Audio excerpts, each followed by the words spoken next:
बम Gaza पर गिर रहा है, तड़प रहा है लंदन, टैंक गाजा में घुस चुके हैं और बवाल मचा है लंदन में। एयर स्ट्राइक गाजा में हो रही है और घाव लंदन में नजर आ रहे हैं। ये सब सुनकर आपको यकीन नहीं हो रहा होगा, अजीब लग रहा होगा, लेकिन ये 100% सच है। ये हमास का वो लंदन ड्रीम है जिसने पूरे ब्रिटेन को थर्रा दिया है।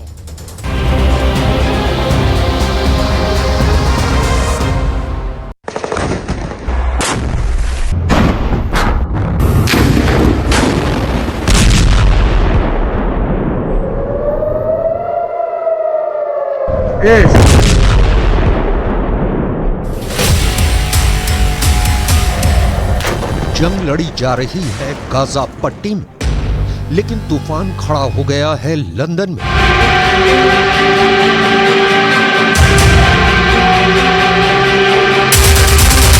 अगर लंदन जैसे किसी शहर में 3 लाख लोग सड़कों पर उतर जाएं, तो पूरा शहर किस तरह थम जाएगा, यह आप इन तस्वीरों में बहुत आसानी से समझ सकते हैं।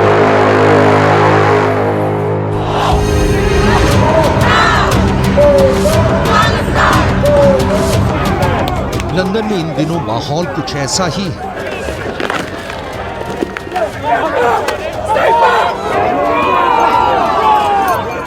लंदन इस वक्त जंग का मैदान नजर आ रहा है, क्योंकि जंग के इस मैदान में पिछले एक हफ्ते एक तरफ फिलिस्तीन के समर्थक 3 लाख की संख्या में सड़कों पर उतर आए और दूसरी तरफ भारी संख्या में इजराइल के समर्थक सड़कों पर जम गए।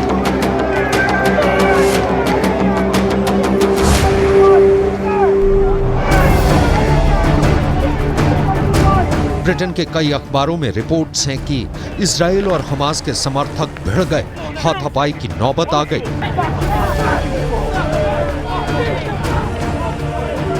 इसके बाद भारी संख्या में ब्रिटेन के अंदर सुरक्षा बल बुलाए गए और किसी तरह एक बहुत बड़े दंगे की स्थिति को काबू में किया गया।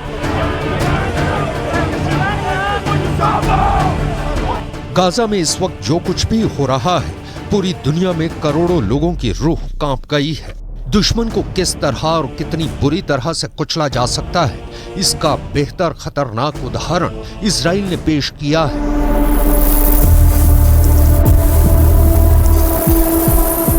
अगर तस्वीर देखेंगे तो शायद आंखें फट जाए, क्योंकि गाजा पट्टी के अंदर इजराइल धीरे धीरे अपनी जड़ों को गहरा कर रहा है और इस खूनी गदर के बीच में सैकड़ों लोग ऐसे नजर आ रहे हैं जो मलबों के अंदर अपने परिवार के सदस्यों की लाशों को तलाश कर रहे हैं।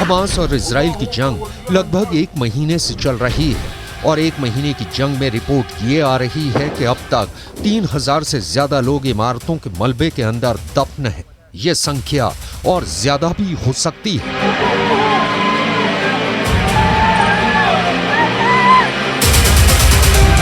अभी हम आपको एक ऐसे व्यक्ति की तस्वीर दिखा रहे हैं जिसके परिवार के 10 लोगों की मौत इजराइल की एयर स्ट्राइक में हो गई है और परिवार का खुशकिस्मत सदस्य बाकी परिवार के सदस्यों की लाशों को मलबे के अंदर से निकालने की कोशिश कर रहा है।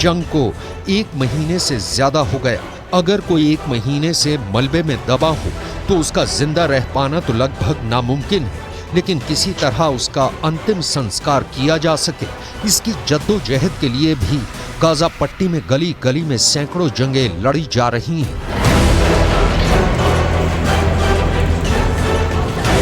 डंडे या लोहे की छड़ों से मलबे को हटाने की कोशिश की जा रही है, क्योंकि गाजा पट्टी के अंदर इन मलबों को हटाने के लिए ना तो कोई बुलडोजर है और ना ही कोई क्रेन। गाजा पट्टी को बारूद का रेगिस्तान कहें या मलबे का शहर, गाजा पट्टी दर्द की पट्टी बन चुका है।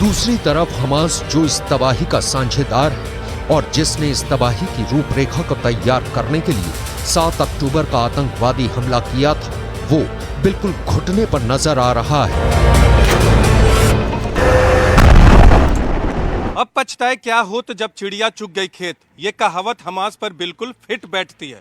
दरअसल गाजा पट्टी और खासकर उत्तर गाजा के बड़े हिस्से पर आज की तारीख में इजराइल का कब्जा हो गया है और वहां सरकार नाम की कोई चीज ना के बराबर है। लेकिन हमास का रवैया वैसा ही है जैसे कि उसका पूरा कंट्रोल गाजा पट्टी पर है और वहां उसी की सरकार है। इसे कहते हैं रस्सी जल गई लेकिन बल नहीं गया। हमास ने इजराइल के सामने एक ऑफर रखा है और वो प्रस्ताव ये है कि इजराइल के 50 बंधक रिहा कर देगा, लेकिन बदले में उसे 3 दिन का संघर्ष विराम करना होगा और कुछ फिलिस्तीनी बंधकों को भी रिहा करना होगा। दूसरी तरफ इजराइल के प्रधानमंत्री बेन्यामिन नेतन्याहू आखिर क्या चाहते हैं, ये अमेरिका को भी पता नहीं चल रहा है। एक तरफ नेतन्याहू ये बयान दे रहे हैं कि बंधकों को रिहा करना उनकी प्राथमिकता है और दूसरी तरफ हमास लगातार बयान दे रहा है कि हम बंधक रिहा करना चाहते हैं, लेकिन इजराइल की तरफ से इस पर कोई प्रतिक्रिया नहीं आती।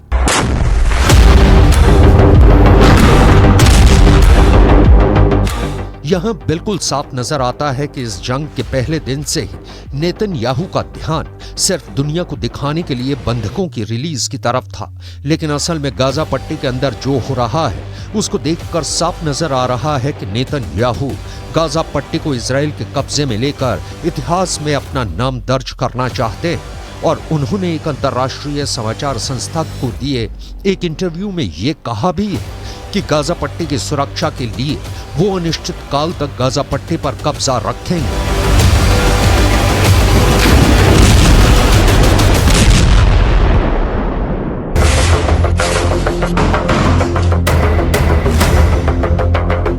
बंधकों को रिहा करने के हमास के प्रस्ताव से साफ है कि हमास घुटने टेकने की मुद्रा में आ चुका है, लेकिन इजराइल हमास के घुटनों को तोड़ना चाहता है। एक तरफ इजराइल गाजा पट्टी पर कड़कती हुई बिजली बनकर टूटा है और दूसरी तरफ इजराइल अपनी प्रोपेगेंडा मशीन को भी जबरदस्त तरीके से इस्तेमाल कर रहा है। कल पूरी दुनिया में एक तस्वीर वायरल हो रही थी जिसमें कि ये दिखाया जा रहा था कि अल शिफा अस्पताल के अंदर इजराइल ने चिकित्सा सामग्री पहुंचाई है।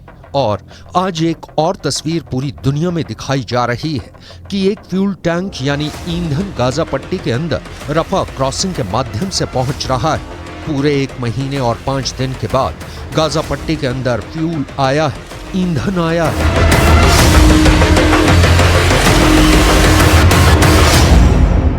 जबकि लगभग 1 महीने से गाजा के तमाम अस्पतालों के प्रशासन ये लगातार दावा कर रहे थे कि उनके पास ईंधन खत्म हो चुका है, जिसकी वजह से जनरेटर बंद हो चुके हैं, वेंटिलेटर ने काम करना बंद कर दिया है, जीवन रक्षक उपकरण बेकार हो चुके हैं। लेकिन इसके बाद भी गाजा पट्टी के अंदर ईंधन को नहीं पहुंचने दिया गया। लेकिन जब गाजा सिटी पर इजराइल डिफेंस फोर्स का कब्जा मजबूत होता जा रहा है तो अब पहली बार ईंधन के एक टैंक को गाजा पट्टी के अंदर रफा क्रॉसिंग के माध्यम से लाया गया है। लेकिन गाजा पट्टी के लोग इस राहत को बहुत कम मानते हैं।